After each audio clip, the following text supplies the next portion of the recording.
All right, good afternoon, everyone. I'm Fredricks inside the ABC 15 newsroom alongside my coworker and good friend, Garrett Archer, our data expert, our guru, as we call him. And welcome to Inside the Arizona Coronavirus Numbers, our daily show. I'm in for Katie Rammel today, so I hope you'll be patient with me as I kind of learn the show as I go along this afternoon. So let's start with basically a summary of where we are today when it comes to COVID-19 here in the state of Arizona. So Garrett, take us through the numbers. Sure. So we're going to start with the ADHS summary page. That's typically where we start. And today, being Tuesday, it's typically a higher reporting day than we've seen from the weekend. Today, we received 484 new cases posted, as well as 22 deaths. That brings our average at about 450 or so cases on a 7-day rolling average being reported. That's off of 9,600 PCR tests right there. That actually is a good percent positive. We did have some backfilling today, but we still had a really good percent positive. Everything was under 5%, exactly where we want to be. So, things are looking good. We're not seeing too much more of a bounce from the ASU numbers, and I think things are good right now. Yeah. Dr. Robert Robbins down at U of A, super concerned yesterday. I know you, Katie, I'm sure talked about this, about how he is recommending a 14-day essentially shelter-in-place order for students down there. Are you seeing more troubling numbers coming from that part of the state? So we did look, yesterday we looked at this, and we can look at this again, the zip codes surrounding U of A, and forgive my eyes as I'm looking for the sheet to pull up while I'm doing this, but we looked at the zip codes that surrounded U of A and did see that not only did they have a spike around the same time that ASU had a spike, but they've also had sort of a secondary bounce that's happened in the last couple of days, which I think is what prompted them to do this shelter in place. They sort of took that first bounce as, oh, this is just the group of people coming in, and then that second bounce was, okay, we're still getting more percent positives, so we do need to act on something. Yeah. And how about the zip codes around ASU? How are they looking? So I'm just going to pull up the Azdhs Map for that. It's a little easier to follow along with that one. So if we go to, I'm already ready to go for the producers, right. And this is the map that this is the map that's on the AZDHS, and here we are. This is the ASU, or the U of A. Oh, sorry, I have to bring this out a little bit because there we go. All right, so this is the U of A zip code itself, 85719. You can see a case count of 1152. This is also showing 1334 on this zip code as well. These three zip codes right here are some of the hardest hit zip codes. This South Tucson zip code has been one of the harder hit zip codes in the state for quite some time, mainly because there's a hospital right there in this zip code. This zip code, 85719, which is the surrounding zip code, has just recently popped up as to be a quote unquote hard hit zip code. And you can see the farther away you get from the university, the better things get. So this is definitely a case count, a case increase that is being driven by those numbers from U of A. Yeah. And how about, let's talk a little bit about the area surrounding Arizona State University, ASU now, because Dr. Michael Crow also very concerned, and he was particularly concerned about Mill Avenue and some of the bars and the restaurants there, and kind of putting the blame on them for the spike that they've seen. What are you seeing in your numbers? So we have a great map from Maricopa County that allows us to really deep dive into what things look like in Maricopa, better than anywhere else in the state. And I know it drives people who watch this outside of Maricopa crazy that we can't give them this information, but unfortunately, this is all we have. So as you can see, this is using the governor's and the gating system of the green, yellow, and red. And right now, there's been a lot of zip codes that have been flipping to yellow recently, but there have been some reds. And in fact, all the reds that have flipped from yellow to red are right here at ASU. So 85281. This was yellow last week. It is now, and you can see this massive difference. A case per capita 2 weeks ago of 82, and a case per capita this week of 729. That is just a massive spike that came from ASU. And here's the zip code below ASU, where there'll be some residential students there, and that's had a zip code hike. That was in the yellow last week. Now it's in the red with 101. And then this code as well, 85008. This one, not so much the case per 100. This one was the percent positivity, went up to 13%. So really everywhere else in the county, has gotten is doing better. This is a shrinking. This used to be, if you looked at this map a couple weeks ago, this really was where the hot spot was, and it's shrinking down. And right now, this part right here is sort of where we're concerned about and where we're watching. Map's fairly small for me, Garrett. So I'm going to ask you: Does sort of Old Town Scottsdale also is that also in the red there? Because obviously that's an entertainment district as well for a lot of ASU and maybe postgraduate students. Old Town Scottsdale would be right here in 85251. And that one has actually doing pretty good. It has a slightly higher percent positivity from last week, but it's still within the 5% threshold of minimal transition. And you can see also a slight increase in the case per 100, but really it's only slight. It's only a 5-point increase in that rate. So not a terrible number. I will do some zip codes for people. Here's 85338. I believe it's this one. This is Goodyear Zip Code. And you can see this one has had some increases. Last week it was in the green. Now it's a little bit in the yellow, 8.6. So it's just hovering under 10 with a higher case per 100. So, and then I'll do 85051. I'll do a couple of these. 85051. This is a zip code that is getting better, as is a lot of the zip codes around here are getting better. And then 85029, I think I saw as well. I think it was 028. I think it was 028. Was it 028? I think so. 85028. 85208 also. Add that to the list. 85208. Okay, so this is a miss district. It is still in the red, in the orange, if I like to call it, because it's in the yellow, but it's still got that percent positivity from last week at 7%. But it's well in the minimal at this week. So on Thursday, this will be a yellow zip code with no problem. So it seems like it's trending in the right direction as you check some of the other zip codes that are coming in as questions for us. And we appreciate all of your questions. Thank you very much. If you have something specific you'd like us to talk about, including your own zip code or maybe someone you're close to, a family member or whatnot, please do let us know, because this is what we're here for. We're here to try and help you out and get you through the numbers and interpret some of the numbers as best we can.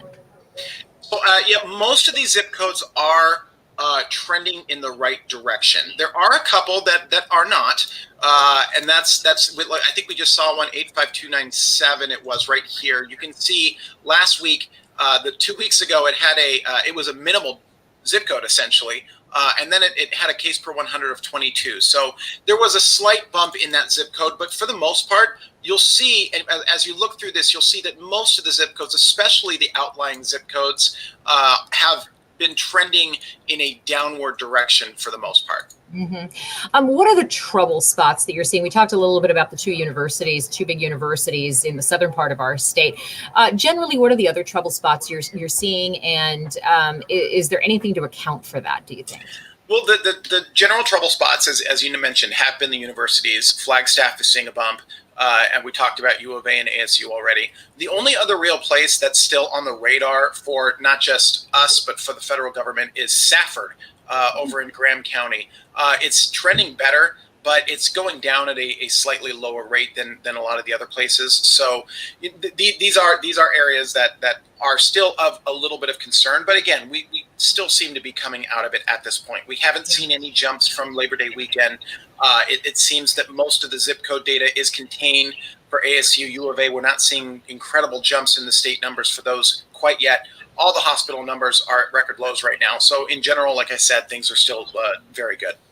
Trending in the right direction. Let's jump up to Flagstaff, since we are showing that, and we have shown U of A and ASU. Let's go ahead and show the area around NAU as well. And sure. It's a little tricky sometimes, right? Because it's you have to self-identify as a member of the university community in that zip code. Is it something like that? Yeah. And Flagstaff is a bit more difficult because the zip code boundaries that we're given are a lot different than, or they're not as compact. Since it's a rural area, there's certainly a lot more. Look at this. I've got this shared already. This is the Flagstaff zip code. You can see it's quite literally. If we go all the way down to Flagstaff is essentially in this zip code, but this 86001. I mean, this essentially goes. Look at this thing. I mean, it almost goes to the Grand Canyon. So, and it encompasses the entire city of Flagstaff, essentially, the west side of Flagstaff. So, while we could only mostly speculate that this is from NAU because the coverage we get is so broad. It's difficult to say that, oh, it's only NAU that's causing this. It's just something we can't do. Yeah. As someone who lives fairly close to a hospital, I'm always curious when I see in my own zip code, numbers go up or numbers come down, whatever the case may be, how reflective that is of a hospital in your own zip code, or if somehow those numbers are extrapolated from the gross number. So we have seen since the very beginning that a lot of hospital data, a lot of the case data that comes in from hospitals does initially get tagged to the hospital zip code. So if a test is conducted at a hospital, oftentimes that test is initially input as that zip code, and then as an investigation from the AZDHS, the county health department, takes place, that test and that positive case gets relocated to the residence of that person. So that's why a lot of times you'll see case numbers go down, especially in zip codes that contain hospitals. That seems to be sort of a phenomena of how they're reporting this. It's just those first couple days, especially now that there's no testing lag.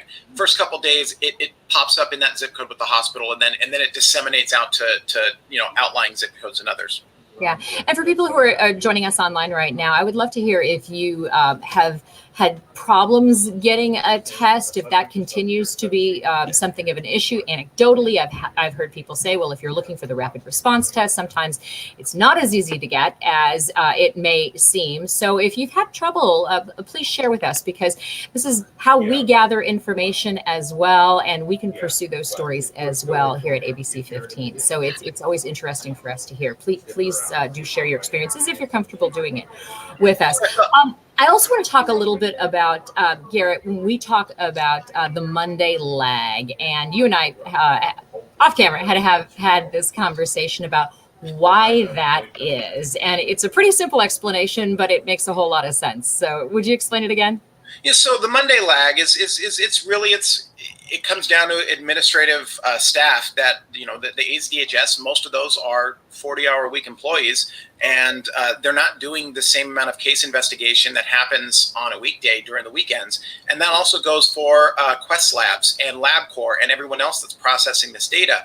Oftentimes, a lot of this data isn't processed, or at least input, on the weekends. So it's a simple case of administrative lag, but it does, we'll see, like today, for example, there was a lot of backfilling. Tomorrow, there'll be a lot of data filled in from Saturday and Sunday. So it does sort of work itself out. And we've seen this across the country. This is not an Arizona thing. Nearly every jurisdiction has what is now known as just the weekend lag. And one of the reasons that when we do analysis of COVID-19 numbers, it's always good to put it into a 7-day rolling average, because that smooths out that lag and sort of makes it so that you're not looking at it saying, hey, look how much cases dropped today.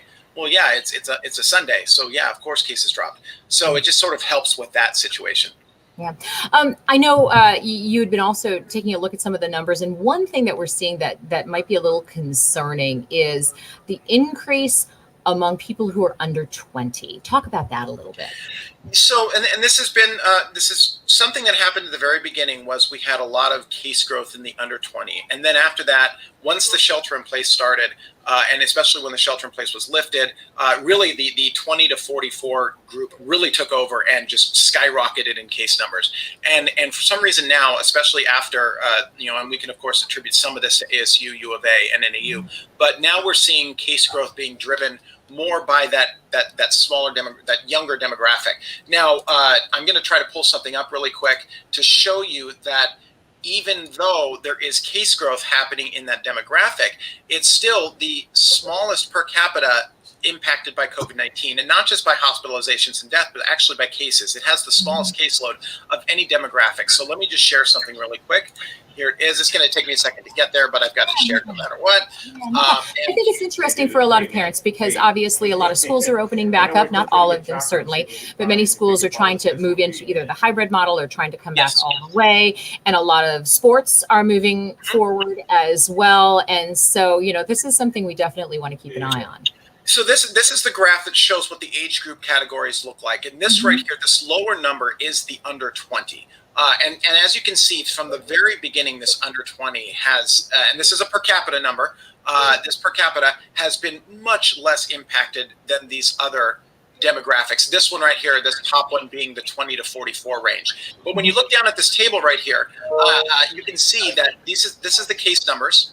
This is the difference from yesterday. 102 new cases in the 120 range, but you can also see that the percent growth, and this is just a cumulative percent growth, but still you can see 0.4% compared to 0.2% across the board. And we've been seeing this a lot lately where this demographic, this under 20, is 0.9%, 1.2%, and the others are at 0.2%, 0.3%. So there's been a lot of increases in that under 20, but still not anything that's going to keep, right now, nothing that's catching them up to the other demographics vis-a-vis the case numbers.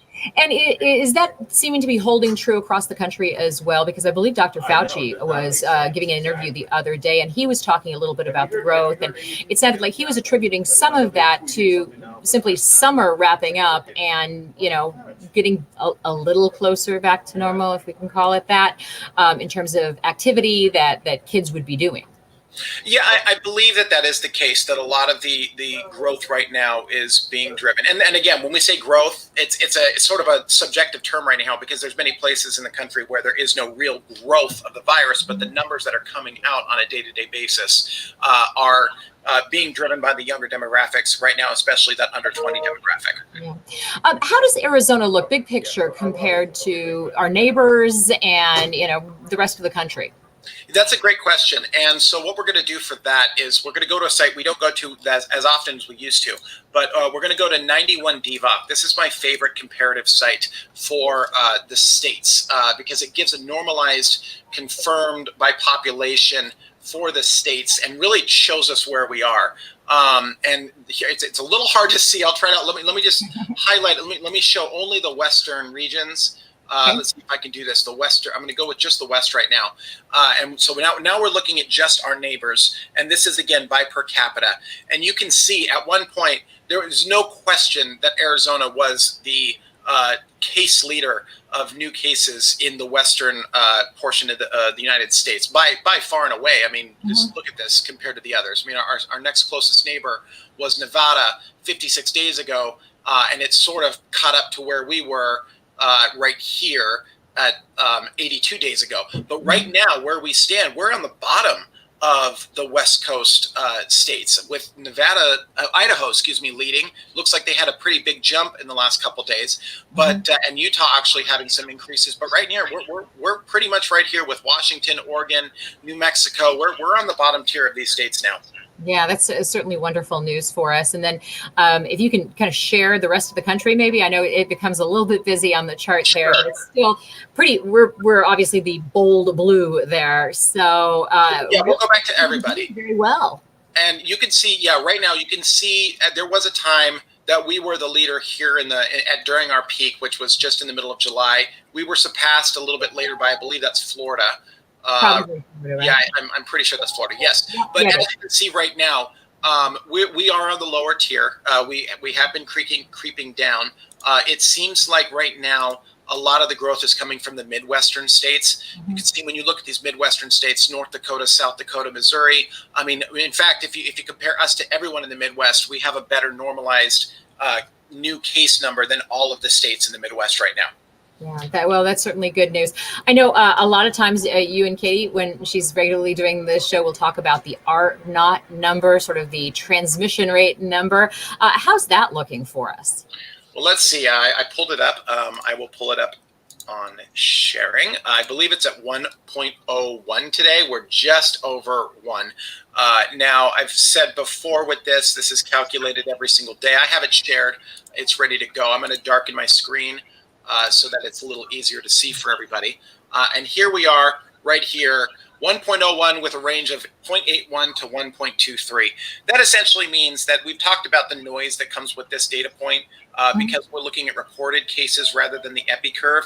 And what that does is when there's backfilling, when there's certain other sort of administrative things, it can create some noise in this data, but it has been going down for the last 3 days, and I do expect it to go down. It really was impacted pretty substantially by the college bounces, and it has started to go down since then. So I do expect at 1.01 with today's number, this should continue to go down, and we should be under 1 maybe tomorrow, maybe the next day. But unless things change, it looks like we're going to go back to under 1 soon. Yeah. And talk a little bit about what you mean when you say noise in that, and how many days before you feel that number is really solid. So to me, I'm really comfortable with this number after, and really it's a over 1, under 1 for me with this number. And it's really, has it been over 1 for 14 days, or has it been under 1 for 14 days? Because when it comes to the reported numbers that we see, a lot of that, when I say noise, it can take, and I'll show you an example of this today, because we have an example of noise today. And it could take about 14 days or so for that number to settle, because we have days like today where we had a lot of backfilling of cases. So this thing is assuming that, it does have some math that sort of tries to figure out the backfilling, but it's still assuming that most of the cases are recent. So when the ADHS goes back and fills out a bunch of cases that are not recent, it sort of, oops, I pulled the wrong one up. It sort of messes with this data. For example, today, I think about a quarter of the cases that came today came from June, July, and August. Now, obviously, cases that are added to the curve from June, July, and August, those are absolutely no longer infectious, cases. Sure. So. Yeah, let's see. It's just sort of corrupting the history of it, right? I mean, you're going back and you're saying, okay, here's a more accurate picture of where we were back then. And you tell me if I'm wrong, but it seems like it would give you a more accurate kind of epicurve picture as well of where the trends are going. It is a great trend marker. That's actually it's a great way of sort of marking where the trend is going with the reported cases. So what it's saying right now is we've got an 80% confidence that we're pretty sure that things are either leveled out or are moving slightly upwards. That's sort of what that number is showing. So let me show you some noise. I have it right here. This is the cases that were added today. And you can see this is pretty typical to have most of the cases added right here, 337 and 51. When you see this is 913. So this is only 2 days of cases. So this is a typical number for today. But then you can see right here, there were 21 cases added for the week of June 21st. There were 47 cases added for the weekend of June 5th. There were 29 for the week of August 16th. So those numbers are being added to that RT score, even though they're long gone. So it does tend to push that number up when this occurs.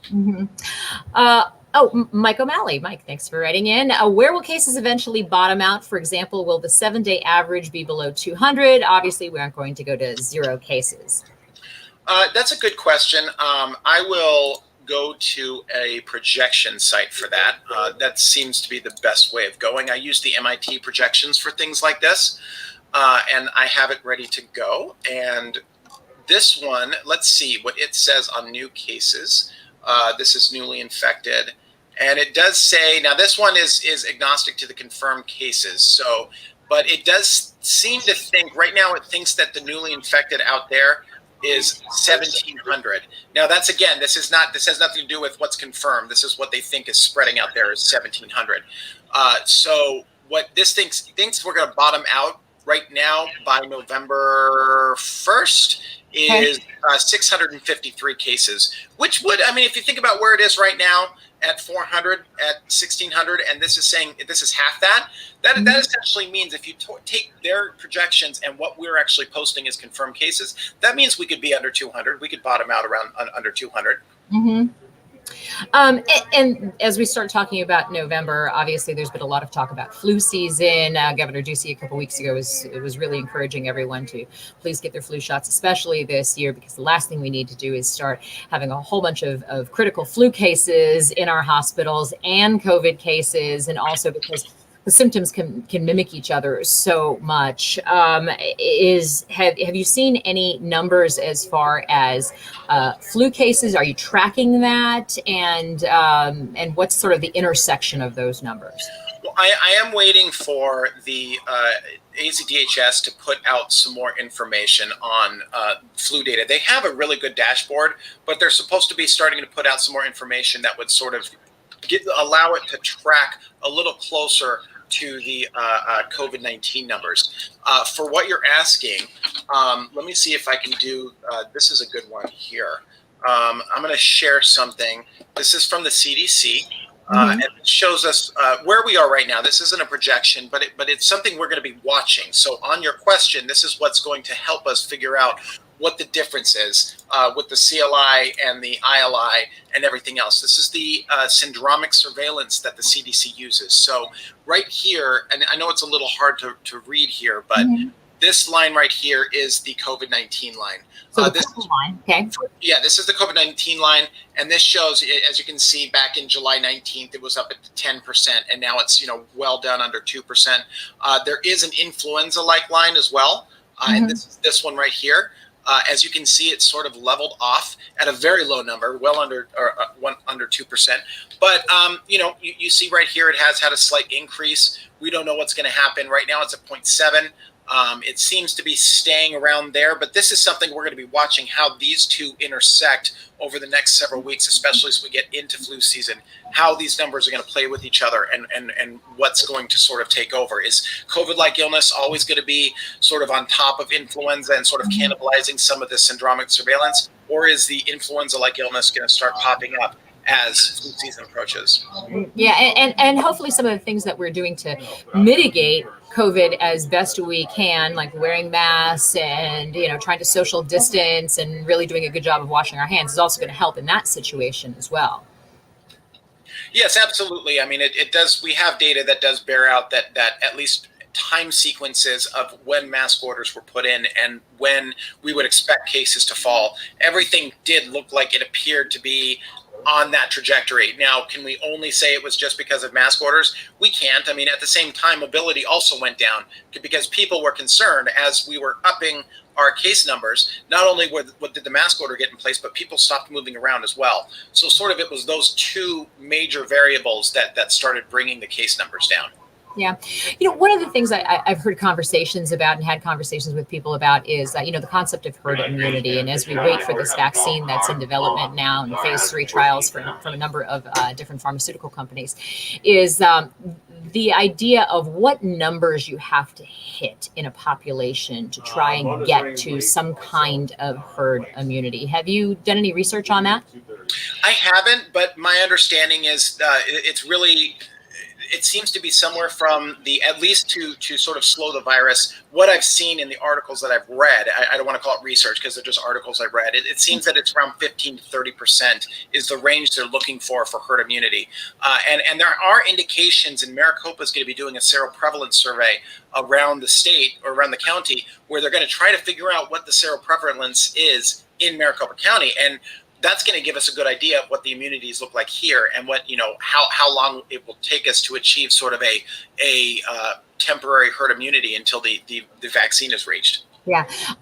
So that's the program for everybody at home, basically, where they want to basically identify and kind of randomly select different areas and then go and see if you're willing to be tested. And they're doing the antibody testing, right? And they're going to see if you've been exposed to it, if you've had it at some point, because so many people we know are asymptomatic. And so to get a sort of their arms around what the denominator number is, perhaps. Yeah, they're going to be. That's why they said that they're going to be doing a proportional, a statistical representation, a random sample of people in the valley. That's why they're going around randomly to try to figure it out. Instead of just relying on people that they've confirmed have had the virus, they want to just go around and see what that number could be to catch all those asymptomatic cases and anyone else that could have herd immunity or just really didn't have anything. Maybe they had the sniffles. They had such a low, their symptoms were so small for COVID-19, they didn't even really get tested for it. And so they're going to go around for that random sample to see if they can get something close to what that would be. And they'll go to different regions. this is one of the reasons when we see that zip code map from Maricopa County, that's really going to play into it. What do those numbers look like in those areas that we're seeing lower transmission? Is that because there's more herd immunity, or just no exposure or less exposure there in those areas? Yeah, certainly. And I think that's going to be a really interesting number. And as we're talking about numbers, go back to the percent of positive cases again today, because I think that's a really interesting number to track. So the percent positive, let me pull that up on my Twitter account, because that's the best place for me to find it. So the percent positives today, we had some very interesting numbers for the percent positives today. Like I said, all of the typical calculations we use that used by COVID tracking and by using the electronic reporting from the last 7 days, everything was under 5%.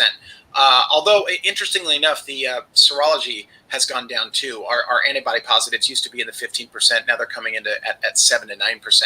Although what we did see in the same calculations, we saw some interesting increases in some of the other counties. I'll just share my screen really quick. I found it to be interesting. And again, these are percentages without showing the number of tests that were conducted, but you can see there was some, like Apache County, 25% positive. Pima County, which is an urban county, so there's a decent amount of tests that happened in Pima County, and it had a 10% positive. Santa Cruz, 9%. Yuma, 15.2%. So some of these, but you can see most of the testing still occurred in Maricopa County, 4.3%, Arizona at 4.6%. So that leads me to believe that there wasn't a lot of testing going on, but whatever testing was going on was targeted testing, because those are extremely high numbers, especially given where we have been. Yeah, and I was going to say Apache County really jumps out there. Any insight into why their numbers are so high? Let me see if I can just look up how many tests. I'm just going to look really quick how many tests they conducted today, because that's going to tell me why that number was so high. So they only conducted 20 tests and got and found essentially 5 people. So that's why that number is so high. And again, with Apache County, it's a little different, because Apache and Navajo County especially, they don't do a lot of electronic reporting to the state. The cases will eventually make it into the system, but most of the tests that are being done up there are being done on the Navajo reservation, and they're being done by the IHS, the Indian Health Services. And so I don't think there's an ELR connection there between those two organizations. So a lot of times when we see that large number, it's from areas off the reservation, and again, it's very small targeted areas, and that's why that jumps out. But with such a small test number, that means that was essentially targeted, or it was clinical. Yeah. How is it looking on the Navajo Nation? Because we know they were so badly hit with this. What are your numbers showing you now about what's going on up there and how people are doing? So the Navajo Nation has been certainly been a success story. They were at one point early on, Navajo Nation was the hardest hit area in the country, and this was probably back in June. And right now, their average case numbers that they're adding on a regular day is less than 12 cases, only 11 cases. They have, I'm looking right here at the numbers, and out of 1, 2, 3, 4, 5, 6, in 7 days of reporting, 3 of those days are 0 deaths. So we're seeing tremendous decreases in Navajo Nation right now, and we have been seeing for quite some time. The recovery number is at 7,200 almost on 9,900 cases. So these again, great numbers for the Navajo Nation. We have not seen any sort of spikes or any sort of bounces, really. I mean, they've really just been going down for quite some time. That's wonderful news. Now, how about, I would imagine that Hopi lands also, because they're kind of surrounded by the Navajo Nation, that their numbers hold true with that as well, I would hope. I haven't looked at the Hopi reservation in a while, so I do apologize. I don't have that data with me.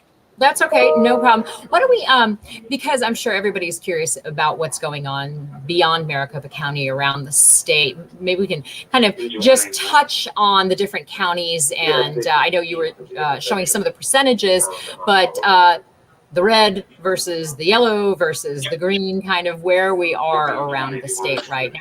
And by the way, when Garrett shares his data and where the data is coming from, we'll also often have it up on the screen for you. So if you don't if you want to dive deeper into the numbers yourself, you can always go to those sites as well. And the vast majority of the data that I'm sharing is coming directly from the AZDHS. So we're going to look at the other counties using the county, the AZDHS's county tracker.